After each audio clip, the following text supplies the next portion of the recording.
నా చిన్నప్పుడండి మద్య నిషేధం ఒక టైంలో జరిగిందనమాట. అంటే మా అమ్మ వాళ్ళు మా నాన్నమ్మ వాళ్ళు చెప్తే విన్నాను. మరి ఆ టైంలో మందుకి ఎడిక్ట్ అయిపోయిన వాళ్ళు కొంతమంది ఏమో బీదర్ అని, కొంతమంది ఏమో బాంబే అని అలా వెళ్ళిపోయి పాపం కొన్ని రోజులు అల్లా కల్లోలం అయిపోయారండి.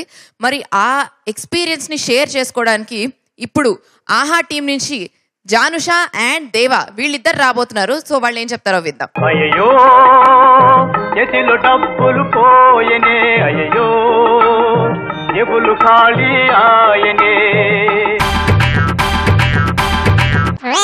అయ్యో ఎంత డేంజర్ వచ్చని, అమ్మమ్మో లిక్కరు బ్యాను తెచ్చని, అయ్యో ఎంత డేంజర్ వచ్చని, అమ్మమ్మో లిక్కరు బ్యాను తెచ్చని,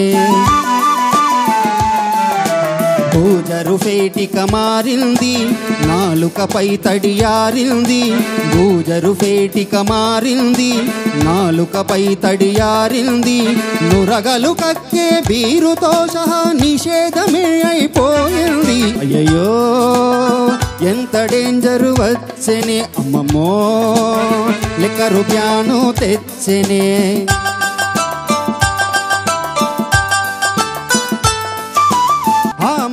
మహాగాంధేయవాదులే దెబ్బతింటిరోయి, పాపం వీడు ఎంత రోయి,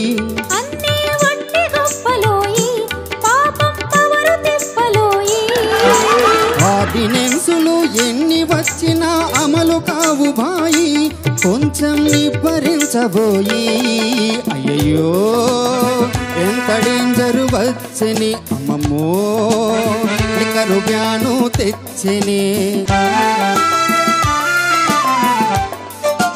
మందు బాబుల ఉసురు తగిలితే ఏమిటి దక్కేది, పుట్టెడు పాపం చిక్కేది,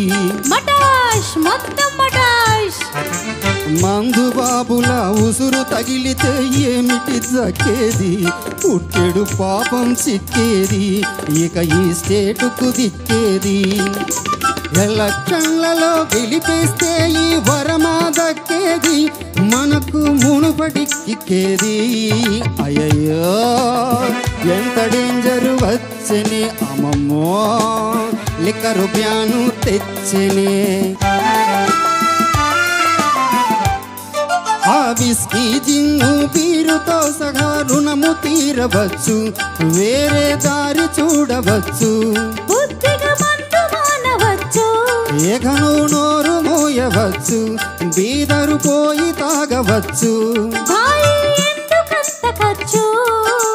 తాటి చెట్టులు ఎక్కి తీయని కళ్ళు తాగవచ్చు, పడితే కాళ్లకు కట్లు కట్టవచ్చు, ఇంట్లో భ్రష్టు పట్టవచ్చు, అయ్యయ్యో ఎంత డేంజరు వచ్చనే, అమ్మమ్మో లిక్కరు బ్యాను తెచ్చనే.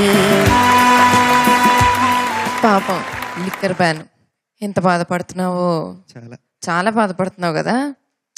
ఓకే, నీ బాధ అర్థమైందో లేదో మరి జనోయితుల గారిని అడుగుదాం. సార్ బాధపడుతూ అతనే చెప్పాడమ్మా, ఆర్డినెన్సులు ఎన్ని వచ్చినా అమలు కావు భాయి అన్నాడు అతనే, కొంచెం నిబ్బరించబోయి అని అతనే సమాధానం చెప్పుకున్నాడు. ఆర్డినెన్సులు ఎన్ని వచ్చినా అమలు కావు భాయి, కొంచెం నిబ్బరించబోయి.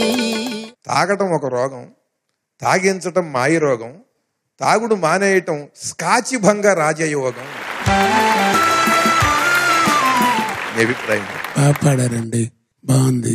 నన్ను ఒక ఆయన రండి మా ఇంటికి వాళ్ళ పార్టీ అన్నారు, అంటే కాదండి స్కాచ్ అని ఊరికి విసిగిచ్చాడు. ఊరికే స్కాచ్ అనకయ్య, నా జీవితాన్ని నేను ఎప్పుడూ స్కాచ్ వడబోసాను. ఇలాగా చెప్పుకుంటే ఇలాంటివన్నీ జంజాల గారి జోకులు ఇలాగే స్పాంటేనియస్గా ఉంటాయి. ఒకసారి మేము ఇంటికి వెళ్ళేటప్పటికి ఆయన చూసి ఆయన పాలిష్ చేసుకుంటున్నాడు. ధర్మవరం సుబ్రహ్మణ్యం గారు పాపం, ఏం గురుగారు మీ బూట్లు మీరే పాలిష్ చేసుకుంటున్నారు అన్నాడు. ఆయన వెంటనే నాకు తెలియదులే, నువ్వు పక్కాళ్ళ ఇంటికి కూడా చేస్తావా అని. ఒకసారి గుమ్మడి గారు ఒక సభలో అందరం కమెడియన్స్ ఉన్నారు, వేస్తున్న గుమ్మడి గారు మాట్లాడుతూ ఆయన ఏం మాడతారో అనుకున్న ప్రతి వాళ్ళు, గుమ్మడి గారు మీరేం బాధపడకూడదండి, పెద్దవారు మీరు గుమ్మడండి, మిమ్మల్ని శుభకార్యాలకే వాడుకుంటాం.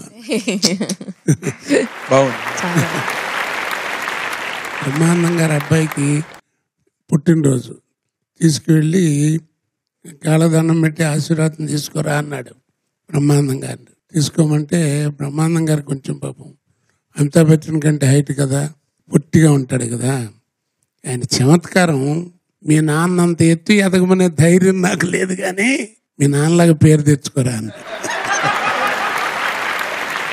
సో మంచి పర్ఫార్మెన్స్, మంచి కామెంట్స్ అందుకున్నారు. All the very best.